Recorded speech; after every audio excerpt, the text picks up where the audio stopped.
வெய்ய காத்து வீசுது. என்ன மச்சான் இப்படி நடந்து வர?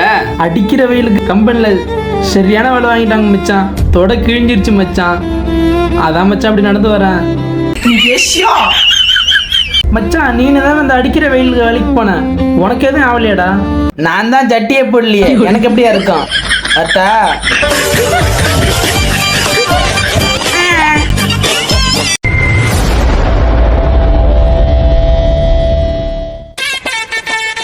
மச்சான் சொல்லு மச்சான். பார்க் வந்திருக்கோம். சரி, ஏகப்பட்ட ஃபிகர்ஸ்லாம் வருவாங்க.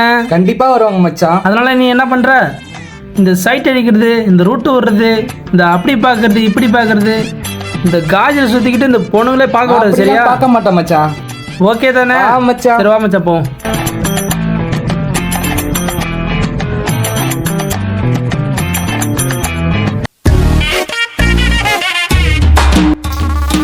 சொன்னா திருந்த மாட்டான் போல இருக்கவன். மச்சான் வரக்க லேட்டா சொன்ன ஒன்று, இந்த பொண்ணுங்களாம் சட்டி அடிக்காதா, நான் தேவலாம் அடி வாங்க வைக்காதானே சொன்னேன்னு இல்லையா? உங்க கூடவே இப்படிப்பட்ட ஃப்ரெண்ட் இருப்பான், அவனுக்கு இந்த வீடியோ ஷேர் பண்ணி விட்டுங்க.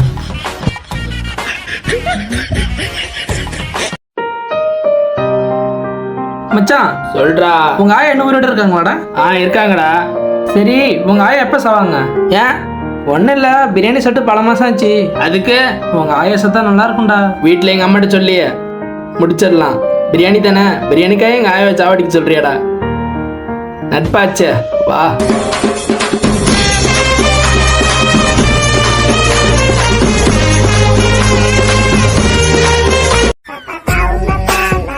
என்னது ஒரே சத்தமா இருக்கு?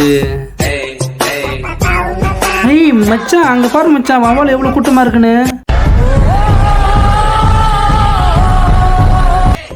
மச்சான் சூப்பு வச்சிடலாம் மச்சான். செம்ம சூப்பரா இருக்கும் மச்சான்.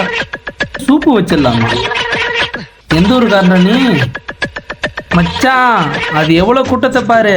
நம்ம 2 பேரு அது ஒண்ணு சேர்ந்துச்சுன்னா நம்ம 2 பேரும் சேர்ந்து சூப்பு வச்சிரும். மச்சான் அதுக்குதான் பகல்ல கண்ணு தெரியாதுல்லடா.